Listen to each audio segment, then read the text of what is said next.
अस्सलाम वालेकुम दोस्तों, आप देख रहे हैं एमजेड स्टूडियो अपने होस्ट मोहम्मद जमाल के साथ। आज 13 अक्टूबर 2018 और हफ्ते का दिन है। सऊदी अरब के तमाम बैंकों से रियाल के ताज़ा तरीन रेट लेकर आपकी खिदमत में हाजिर हूं। दोस्तों, आज की इस वीडियो के अंदर मैं पाकिस्तान के लिए आपको रियाल का ताज़ा तरीन रेट बताने जा रहा हूं। अगर आप भी आज पाकिस्तान भेजना चाहते हैं या जानना चाहते हैं कि आज पाकिस्तान के लिए किस बैंक का रियाल का रेट सबसे ज्यादा है, तो इस वीडियो को आखिर तक जरूर देखिए।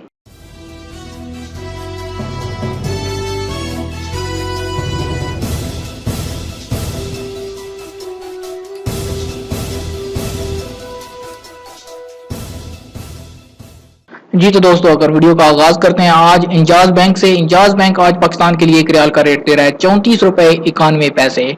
तहवील अलराजी का पाकिस्तान के लिए आज एक रियाल का रेट चल रहा है 34 रुपए 74 पैसे का। अगर आप सऊदी पोस्ट इरसाल के जरिए से पैसे पाकिस्तान रवाना करना चाहते हैं तो आज आपको एक रियाल का रेट मिलेगा 34 रुपए 90 पैसे का। और एनसीबी क्विक पे आज पाकिस्तान के लिए एक रियाल का रेट दे रहा है 33 रुपए 95 पैसे का। अगर आप फौरी बैंक से पैसे पाकिस्तान भेजते हैं तो आपको 34 रुपए 47 पैसे का रेट मिलेगा। लेकिन आप अलाइड बैंक या यूनाइटेड बैंक में पैसे भेजेंगे तो आपको एक रियाल का फौरी बैंक से रेट मिलेगा 34 रुपए 99 पैसे का।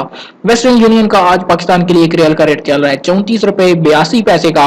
और टेली मनी यानी एएनबी टेली मनी से अगर आप पैसे पाकिस्तान भेजेंगे आपको एक रियाल का रेट मिल पाएगा 34 रुपए 69 पैसे का।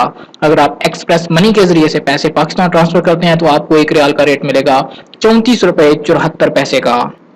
जी तो दोस्तों, ये थे पाकिस्तान के लिए आज के ताज़ा तरीन रियाल के रेट। उम्मीद करता हूं कि आज की वीडियो आपको पसंद आई होगी। अगर आपको वीडियो अच्छी लगी आप लाइक का बटन जरूर दबाइए। और अगर आप चाहते हैं किसी तरह रोजाना आपको आपके मोबाइल फोन पर रियाल के ताज़ा तरीन रेट मिलते रहें, आप हमारे चैनल को सब्सक्राइब कीजिए। साथ में नजर आने वाला घंटी का बटन लाजमी दबाइए ताकि हर नई आने वाली वीडियो का नोटिफिकेशन आपको मिल सके।